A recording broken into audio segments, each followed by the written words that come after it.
Hello, thanks for joining us and welcome to the Meet the Commissioner panel at the Edinburgh TV Festival 2019. Especially given the competition with Louis Theroux and Ian Katz in the other rooms, but I can guarantee that this is going to be A, an all-woman panel, and B, given the energy in the green room, don't know what these ladies are on, but they're on fire today. So anyway, I'm Angela Neelis. I'm the SVP of non-scripted content at Fremantle's International Division, and I run co-production pipeline investment for Fremantle around the globe.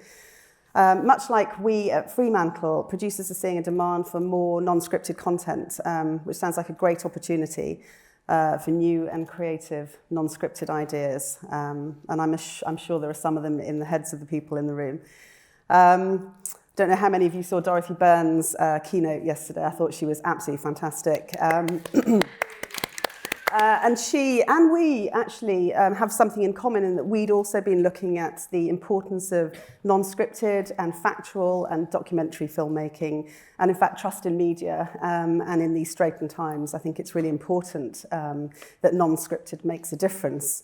Our panel here today features a glittering array of US commissioners from across the buying spectrum, and they're showcasing today their recent successes. I'll be talking through their commissioning needs and revealing the best ways that you can work with them.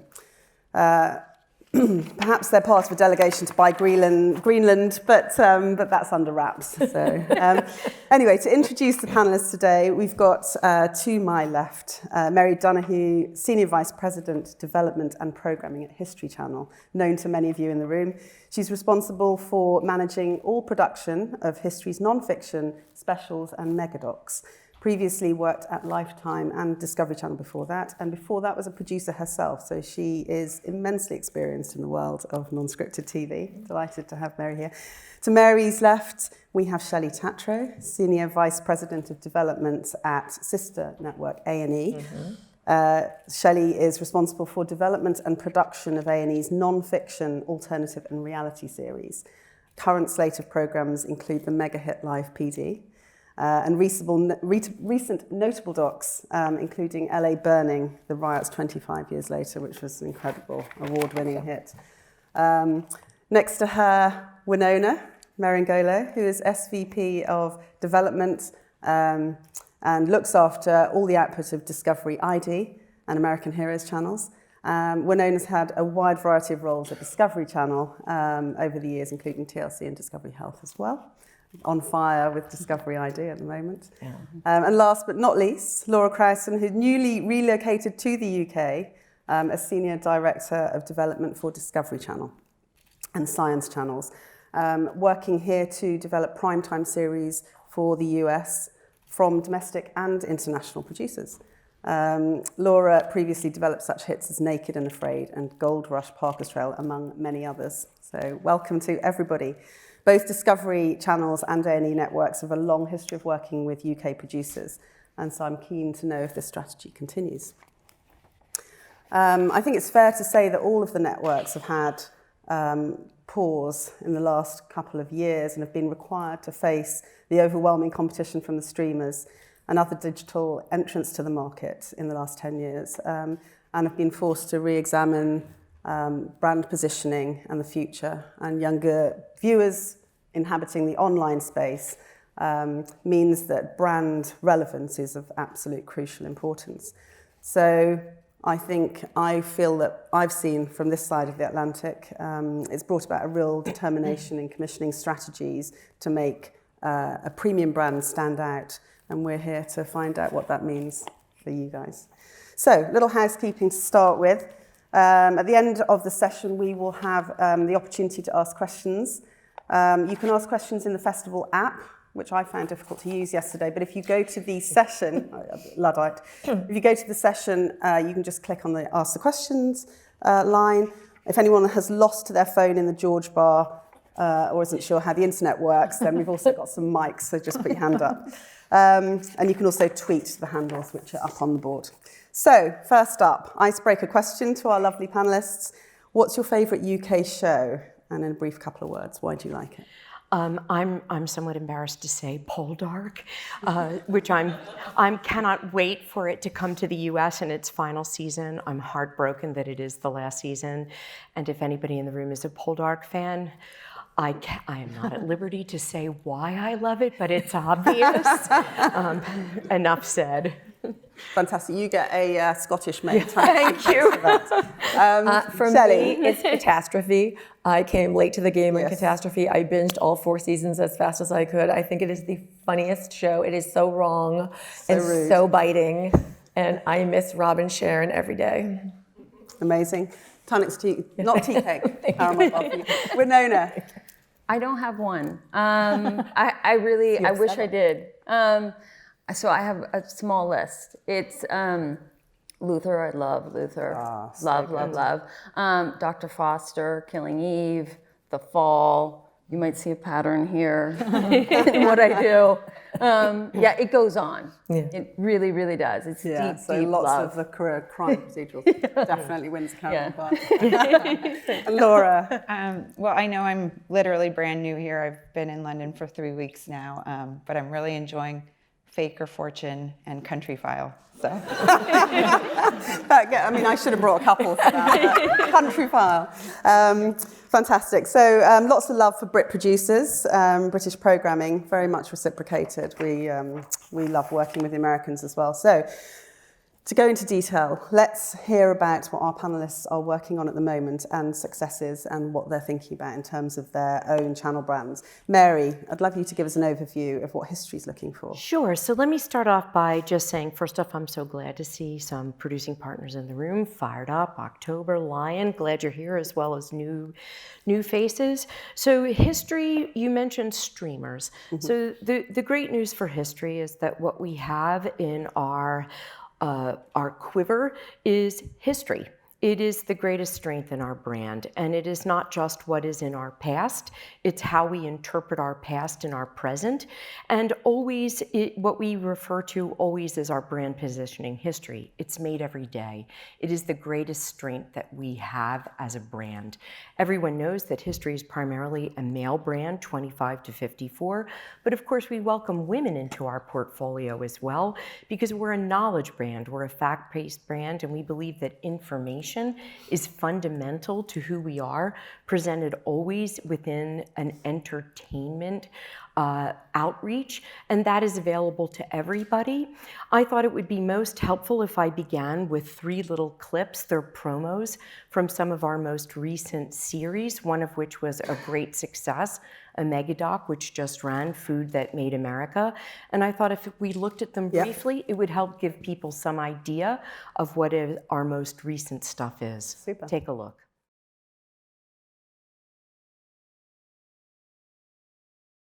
Okay. Amazing. All right. Combination. Okay, exactly, and that was why I wanted to show these clips. So first, megadocs. I think everybody in this room knows that history does them. That is an opportunity for everybody here. Many people think that you have to have big IP attached. You don't. It all begins with the idea. Many times we'll help package the IP. You don't need to come with it fully packaged through your agents. It doesn't need to come burdened with superstars. The ideas can be global. We don't need to just have US stuff. The megadocs that we have right now that are out there we're doing a big megadoc on Grant that is being produced by Leonardo DiCaprio and is based on the Grant mega book that was written by Ron Chernow. We also have something on the life of Washington, but we're open to many other ideas. The Food That Made America, or The Food That Built America, was just a 6-parter that we did with Lucky 8. I urge people to download it from Amazon because it is exactly what history is right now. It was chock-a-block with wow information, but the production techniques were very, very modern. It was Technicolor because that's what the food brands are, and I think you would be very surprised by the score. It was very modern. We were very influenced by Radiohead. So I think it was built to appeal to guys 25 to 54. In terms of the other clips that I showed you, I thought people would be surprised to see that we had something that was fronted by a star. William Shatner in the Ooga Booga space is not what people would expect from history. So the idea is, bring us stuff that you think we wouldn't buy. We might. Yeah. And then the other thing is, of course, we're always interested in series. That's our bread and butter. So character-driven shows are things that we're always interested in. Normally, we would not be looking at something that would be sports-based. That show is not sports-based, but the characters were so compelling and strong that we took guys whose bread and butter is sports-based and turned it into a show that was history-focused. And it included a wonderful British character, Eddie Hall, who some people here may know, who is the strongest man in history. He's won that title once. I was going to ask if you have room for kind of British sometimes or European. Yeah. When I was at Discovery, I was lucky enough to work with Bear Grylls. A great character is a great character no matter where he comes from. So for those folks that are interested in what history is commissioning, it's basically anything that would appeal to guys 25 and 54. The one thing that is new to us is that we no longer are doing the one-off specials in the way that we used to, because we simply don't have the marketing dollars to make them cut through in the cluttered marketplace in the way that we used to. Yeah. And we are no longer doing limited series in the way that we used to. Generally, I would say steer away from crime. That belongs to my sister network, A&E. That's a good segue. Exactly. And moving on. Yeah. Thank you very much, Mary. So Shelley, what's... A&E has always been a really loud, provocative, edgy nonfiction brand. We like to say that our viewer sort of craves that front row seat to a world that they would normally never be exposed to, or they really know very little bit about. And I think we're at our best when we sort of spark a cultural conversation. You look at our successes, it's Leah Remini, in her personal mission with Scientology. It's 60 Days In, which came out of a conversation about our high rate of recidivism in the States and what was really going on in the US jail system. Or Born This Way, which was really a groundbreaking series for us. You had never seen a cast of young adults with Down syndrome, being allowed to share their lives on primetime television. And then, of course, our latest was Live PD, right? That was an answer to sort of this national conversation, a debate that was happening about our policing in America and the need for transparency on both sides. And so for those of you that don't know, Live PD is on every Friday and Saturday from 9 to midnight live. We're in something of a phenomenon. Yeah, phenomenon. It's 8 cities, 32 cameras, 32 feeds that come into our New York control room. And just like NFL Red Zone, we pop out to the action wherever the action is happening. That show is #1 on Fridays and Saturdays in cable. Sometimes we beat broadcast, I would say all of TV, and then it's propelled A&E to the #1 cable network on Fridays and Saturdays. And speaking of streamers, there was actually a great article that just came out yesterday in Bloomberg that said, Live PD was A&E's answer to the streamers, because it is live, right? People have that FOMO, that fear of missing out. They show up. The show repeats really well, believe it or not, but they show up live because they want to be part of the conversation. That show has spawned 6 other series for us. In the tape I'm going to show you, you'll see the 7th series that we're working on, which is kind of an unexpected turn for us. Live Rescue was the most recent one we launched in April. So if Live PD, we're offering sort of that unfiltered and unedited access to our viewers to see what's happening on our streets on any given Friday and Saturday nights with law enforcement. Live Rescue is through the first responders. So it's paramedics and EMTs and firefighters. So that just launched in April. Quickly about our viewer before I throw to the tape. We're very dual skewed. We're 50-50 male-female. I like to say that, it's okay to over-index in one over the other. In fact, a lot of our shows tend to over-index a little more female, as long as we don't reject half our audience. Shows like marriage and divorce and babies and dating, like immediately we reject the men, and that's when we lose every time. And we have a median age of about 53. So quickly, I'm going to show you this first tape. Again, a surprising turn for us. It's a show called, you'll see a little bit of Live PD into Live Rescue, into the most recent spinoff, which is America's Top Dog. That came out of a conversation about Live PD. We have this rabid fan base that comes for the show. We have a huge social following that are online chatting through the whole 3 hours with us. And what we noticed was they go crazy whenever the canines come out. They love their dogs. People love their animals. So could we create a canine competition show that would take that audience from a crime type show into a very different world for us? We've tried for a long time to figure out what our competition elimination space could be at A&E. And we thought, well, it could be some sort of skill-based world, but we've never kind of cracked it. And we thought, well, let's give this a shot. We have a fan base we're building this show for that we hope we can transport over. So we can roll the tape, first tape.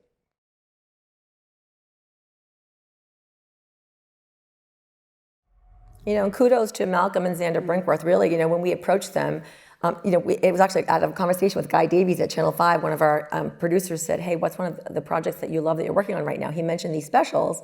And so we called Malcolm to say, do you think you could get that kind of access here in the States? And he did. So kudos to them for pulling it off. It's a really exciting series. It's such a nail biter as you're watching every episode because you really don't know which way it's going to go. And you kind of flip-flop throughout the hour of are they innocent or are they guilty? Do you want me to quickly go through what we're commissioning right now, or do you want to? Well, I can come back to that. But that crime on any, how does that work? Well, we're still looking for. Look, the bar is really high for us on crime. We do have a lot of it with Live PD. Yeah. First 48 is a series that's been on for 15 years and running for us, and forever that was sort of the gold standard in crime for us. But we are always looking for, What made this stand apart? What was the? I think, access. It's really about, had you ever seen something like this before? Are you offering us some kind of access or a different way in with a different group of law enforcement? Or, I don't think anybody's ever gotten this kind of exclusivity before to a case, to be able to follow it through like that deeply embedded from one side. I think what's interesting for us, Drew, is it is just from one side, and will our audience be okay with that? Will they want to hear what the defense is, what the offense is saying? Are you going to be okay just hearing it from the defense side? I don't know. I think so, because you're so deep in the weeds on the story. Quite an emotional roller coaster. It really is. And you do, you flip-flop a lot throughout the hour, which is part of the fun of the show. Yeah. Thank you. So, Winona, you've been at ID over on Discovery for 8 years. You must have had quite a lot of insight into how crime has worked over the years, and it does feel like there's been a resurgence and a coming back. Exploded. It's very tell us a little bit about what you're working on in your pipeline. ID is crime 24/7. We're nonfiction. We get pitched fiction quite a bit, actually. Some people are surprised by that. But no fiction for us. We watch it, but we don't produce it, sadly. And for us, we really focus on high stakes crimes, which unfortunately are primarily life and death. We are passionate storytellers, and we are really looking for the stories that embody the most twists and turns, right? So we're focused on complex, really deep, interpersonal, connected crimes. We get pitched a lot of crimes that are random acts of violence, heists, kind of gang, disconnected crimes, right? Things that are unrelatable to people. They're terrible, they are absolutely tragic, but our audience wants to know how these crimes happen. They get a lot of learning from watching our shows. Why do these people commit these crimes? It's often people that they know, it's family members, it's people that they love. And we're just like, with this amazing, it looks like an amazing show. Right? I'm like, it's very good. There's a little bit of jealousy there. I'm like, I'll watch it though. But we're looking for shows that have a very unique point of view, access, a distinct personality, if we have a personality involved. We want intimacy, we want a lot of emotion. And I think there's a lot of misconceptions when it comes to ID, because they're like, you're the retrospective network, that's all you do. It's just adjudicated cases, that's it, which is not true. We blend a lot of live action shows into the tapestry of what we do. We have verite programming. We don't just do series, we do limited series, we do specials, we do films, very provocative films. So we run the gamut when it comes to programming on ID. we have a couple of examples that we can show, and it gives a nice little smattering of, our series, our specials, our limited. We like to break our own rules. So I always tell people, don't limit yourself when you're thinking about, like, I know you don't do this. I'm like, well, I know we usually don't do that. And Let's have a conversation with a lot about of UK producers as well, don't you? Pardon? I would say you work with a lot of UK. A ton. We love UK producers. Yes, absolutely. Yeah. So we have a couple shows.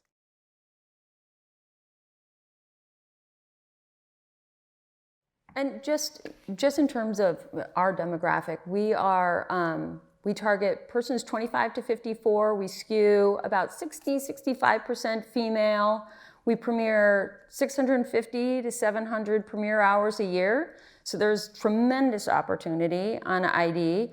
At the same time, people find us to be, these are their words, they find us to be frustrating at times because we've seen everything. And it's true, we have seen a lot when it comes to the crime space, yes. However, our team is absolutely phenomenal. They will work with everybody just in terms of the way they want to work, whether it's looking at log lines and building from there, or if you don't want to do that and you are like, I only want to do fully baked treatments, we will do that too. However you want to work, we will work with you. We will go through, we have people send in emails with 20 log lines every week until they crack the nut, and we will do that just to help you. So I'm like, not a problem. We know it's a mountain to climb. We will climb it with you. So, have you noticed any impacts with the streamers? Because there's been a few kind of crime dipping into your kind of territory. Yeah. Do you feel that you're evolving because of that or reacting to that? I think it's tremendous because I think it elevates everybody's game. Yeah. Everybody's looking at innovation in this space and how to be better storytellers, and the access is phenomenal just in terms of what people are turning out. So that's, I think, really encouraging. I think it's funny to see other people be really discouraged by the competition and be like, well, that's it. Let's just throw up our hands. I don't know what to do. And I'm like, but there's so many different opportunities. There's different audiences in different places. There are people that listen to podcasts that don't watch TV. That's a different audience. But there might be a way to transition them. They might listen and then all of a sudden go to ID Go and watch a show. So that's an opportunity right there that you shouldn't think about missing out on. So I think it's fantastic. I think it's your mindset really that gets in the way. Yeah, makes sense. Were you showing another clip? Nope, showed no? them. Excellent. Thanks, Manon. So finally, Laura, last but not least. So you only moved to London a couple of weeks ago. Yeah. Can you explain Brexit to us? No, that's not a real question. Can we see a little of the upcoming shows that you've got in your pipeline that you're excited about? I know Discovery is also on a kind of a new trajectory. We've got Discovery's kind of VOD service coming up, so you've got lots of plans afoot. But would you like to talk us through some of the highlights? Absolutely. So Discovery Channel and Science Channel are both factual. They skew male in general. And Discovery tends to be broader. Science is, kind of a subset of Discovery, and it lives up to its name. I think that really the key to cracking Discovery Channel is to think about the audience that we're looking at for our demographic, which tends to be male 25 to 54. That viewer tends to look like a middle American man who comes to us, at the end of his day, maybe a blue-collar worker, to relax, to escape, to see characters on our screen that he relates to, that he would love to hang out with. So, there's genres that tend to work really well for us, like the epic job space, Deadliest Catch and Gold Rush, survival, Naked and Afraid, the motor gear car space is another one that does really well for us. Alaska is practically a genre for us. I think Greenland next. Yeah, not yet. Working on it. But I think that my goal in being in London and working with the production community to sell to the U.S. channels is really to to find out your strengths. And there's so many amazing production companies. And so, some of you will find amazing characters that can lead a docuseries for us. Others, that may not be what your time is best spent doing, and you may crack an amazing format for us like Naked and Afraid, and we're very open. Discovery in particular has more than 500 hours a year that we're commissioning, so there's vast opportunity. And again, I'll stress the broadness. I think the thing that we're really excited to find right now is shows that work for our brand, but that look a little different than what you see on our air. We have great shows that have been on. They're still doing really, really well. But we don't want necessarily carbon copies of those shows. We want things that feel provocative and bold and that really add to the breadth of what you're seeing on our channel and that give our viewers something new. And I think it is in this time where you have so many options. It's what are those ideas that when you hear them, you say, wow, that's bold. That's something that I'm going to go check out. And so that's something that I'm really excited to be working on right now, to try to find those things that can cut through in this landscape. So do you want to talk about a couple of the shows you've got? Yeah, so I have 2 clips for you, and I think that they illustrate the breadth of what you'll see on Discovery. One is a very kind of global documentary that has incredible access, and the next one is a more constructed comedic show with a known American comedian at its front. So you'll see 2 ends of the spectrum, and we're looking for these and everything in between. So we'll take a look.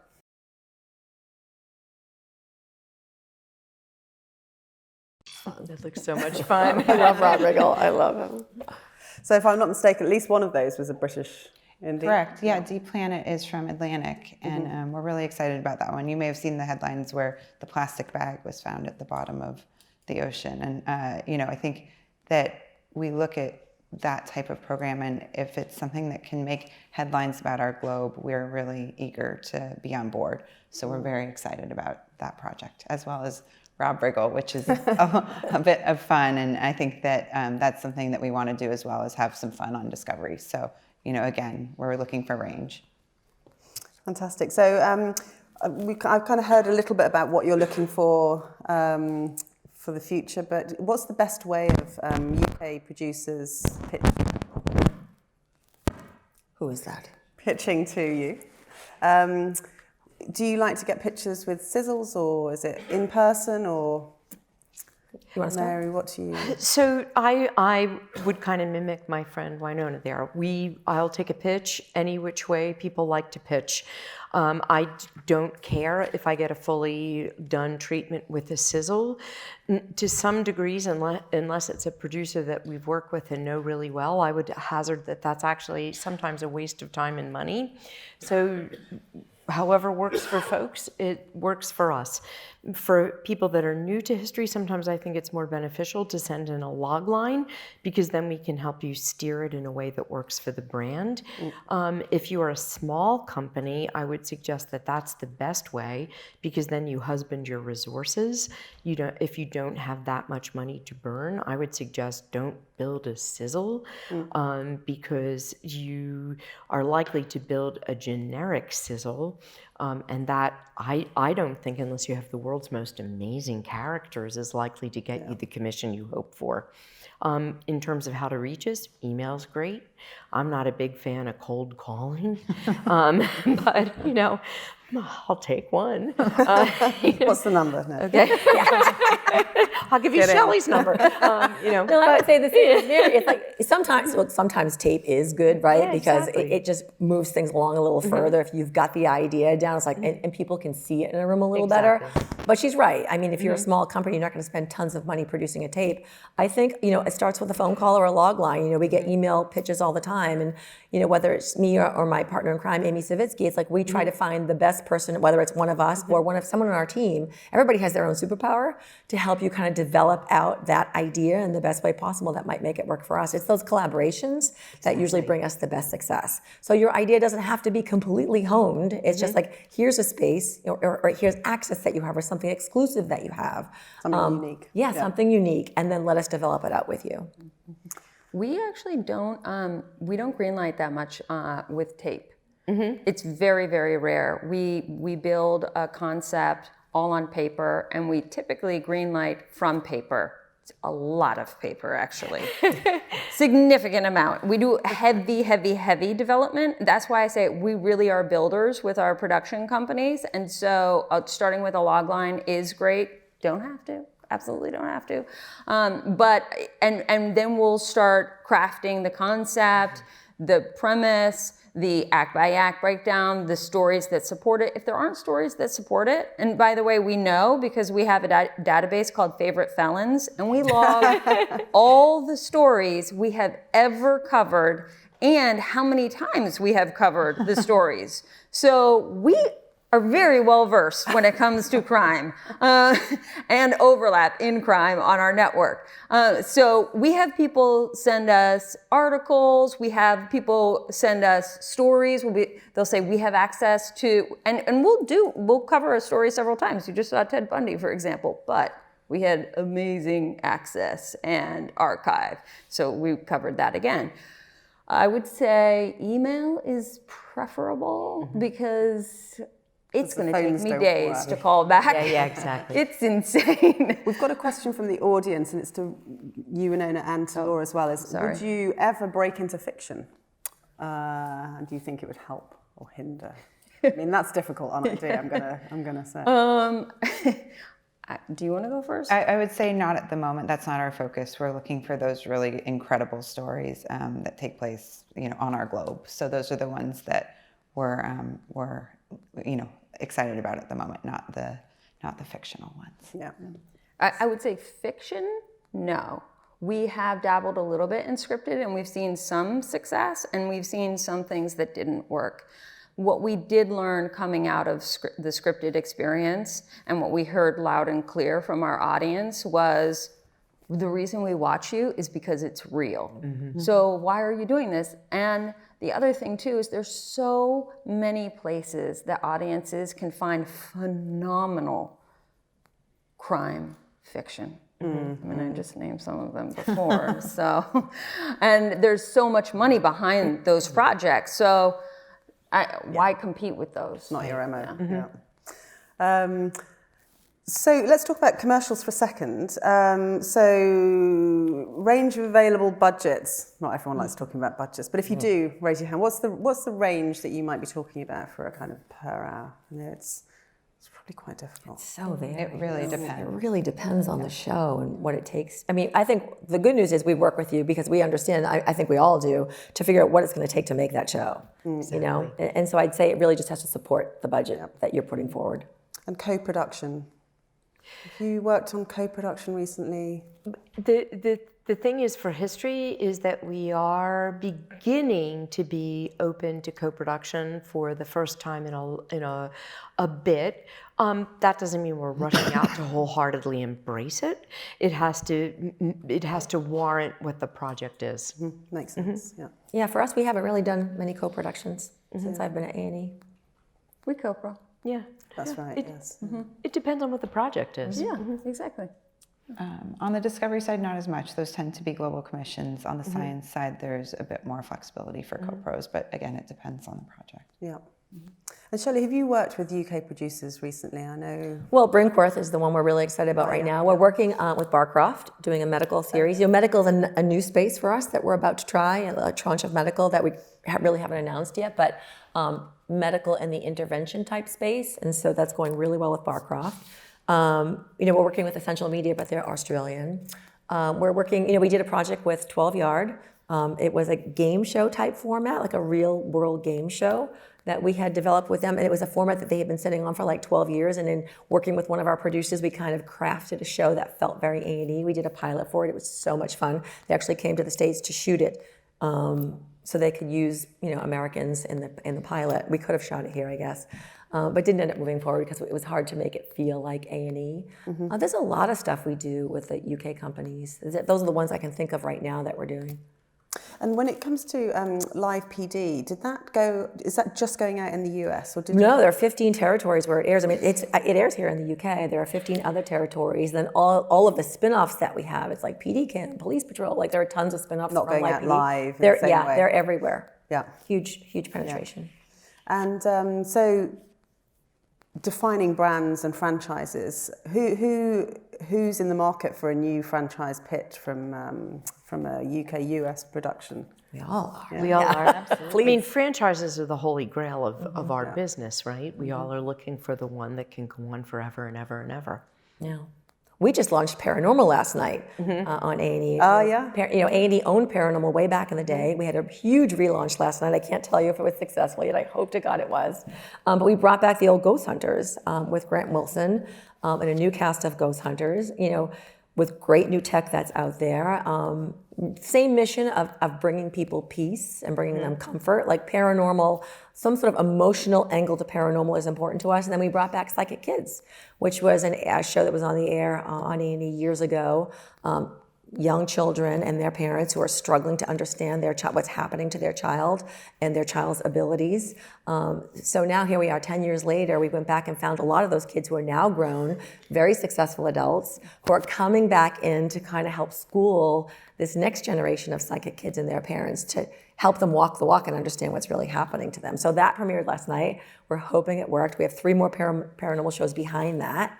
That are ready to launch. And if it goes, then Wednesday nights will be our new paranormal nights, and we'll be looking for more projects in that space. Yeah, it's interesting, because it does. It feels like it hasn't been around for a little while. And event pieces. So if how do you stand apart when, there's such a glut of content? Do you kind of go in for these big kind of events, going to the bottom of the ocean perhaps, or... Absolutely. How does that work? Can you put resources? So easy. Absolutely. I mean, History, for example, we did Evil Live and Evil Live 2. Sadly for us, with Evil Live 2, the guy who we were hoping would break a world record instead broke his ankle. Yeah. So dang it. We definitely do events. We do event megadocs. We do event specials. We do event live events. There's no idea that we won't consider. And the price point matches the event. Do you want to go next? Sure, why not? I'll just jump right in there. I would say we do more specials, limited series, and we make them feel special on our air. So Ted Bundy is a really great example of that. And the way that it feels special is not only in the programming, but also in the deep dive into that particular story. So yes, we could cover it a myriad of different ways. We could cover it in an existing series, which we have done countless times. But the other way we can do it is not only tell the definitive story, but this deep well of archive that is just captivating. You are riveted and horrified and just mesmerized at the same time. And the audio and the people that they got that were interviewed. I mean, I have seen a lot of programs on Bundy, but you have a survivor from the sorority house in this program who I've never seen speak before. On the clip, in this, So, when we think about specials, and we did another one in first quarter with the BTK, on the BTK story. And again, never before archive, rarely seen archive, and his daughter spoke. So we really think about access. New entrance to the story. Point of view. The other program you saw was Jennings 8, Murder in the Bayou. We've been tracking that story for 7 years. I can't tell you how many pitches I have seen on that story. It's insane. We were like, nope, not yet. Nope, That's not it. There's more to the story. There's more to the story. That's the thing. And you'll see, just because of the competitive landscape, you will see these stories roll out and you're like, there's more to it. That's the thing. Okay. All right, no problem. We'll just wait. We're going to wait it out. We're going to sit on it. And we were right to sit on it. Yeah, which I guess is where your specialism comes in. There was a British filmmaker that had gone and shot 50 hours over in between like the 5th and 6th murder. And they had gotten all of this access and amazing, amazing footage. And you couple that with the passage of time and new discoveries that were happening and the story that had grown. And it's a phenomenal piece. And it's also an example of breaking our rules. People are like, well, there's no conclusion. And we're like, that's true.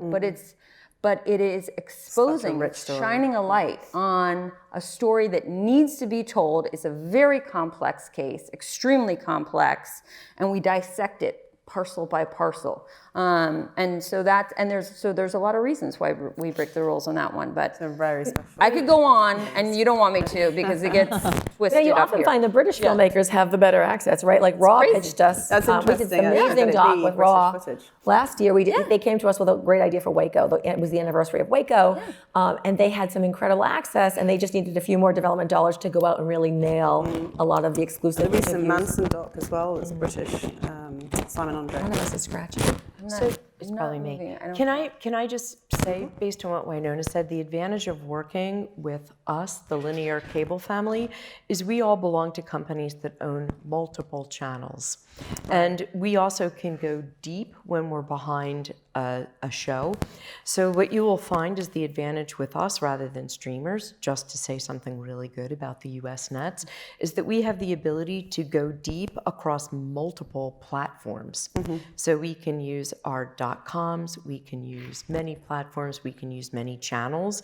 So when we believe in something, you will see it supported across sister networks and deep dived on multiple platforms. Quite a rich ecosystem. And sometimes airing on multiple networks. Yeah, and you can build it weeks in advance, and you can make a community, as you have, and everybody has around their stuff, that exists for months and weeks afterwards.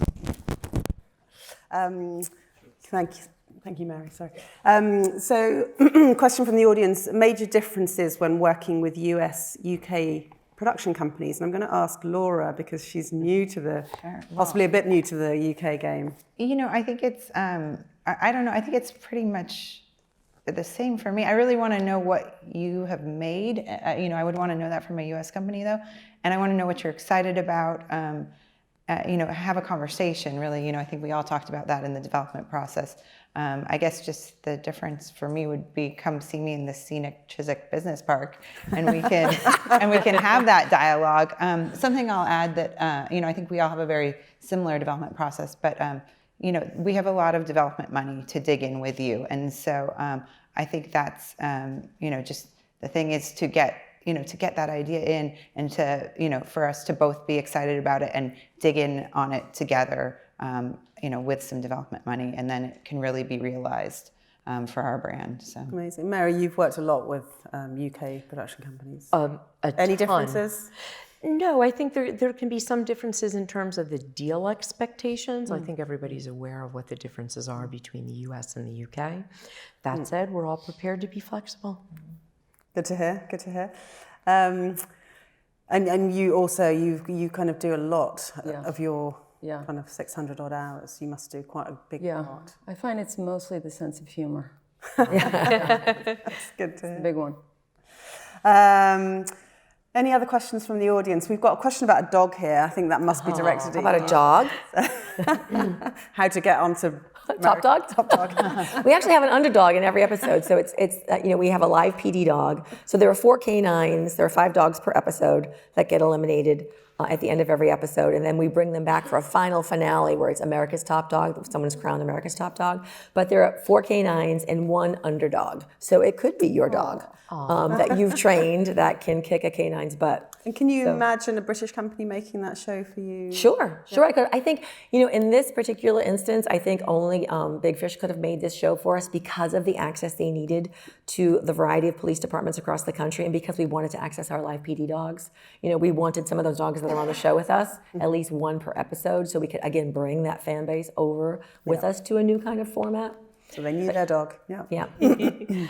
Any other questions? We're coming to a close. Okay. This is just a quick one for Mary. I read a briefing a short while ago about that history was going to look slightly more at the female.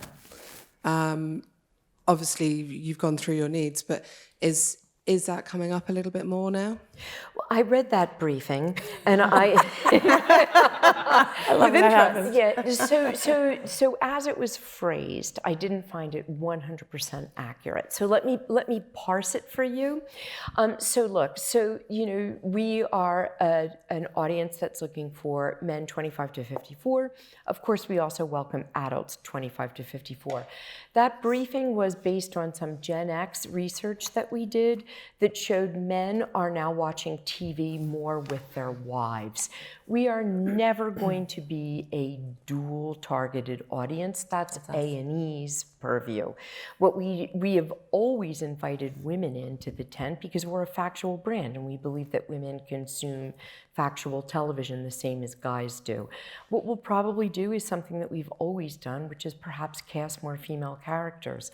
But if you look at our OcuSoaps, they've always had women in them. So what I would say is that briefing was perhaps an overstatement given based on probably what was an over-enthusiastic interpretation of the Gen X research by someone on our teams. That's my take. I bet, you know, and each one of us as a programmer is free to interpret research in whatever way they wish. Thank you very much, and thanks everyone for participating today, early morning panel. Thanks everyone for coming along. I hope that's inspired you a little bit. Enjoy the rest of Edinburgh and don't go too mad on the Scotch pies.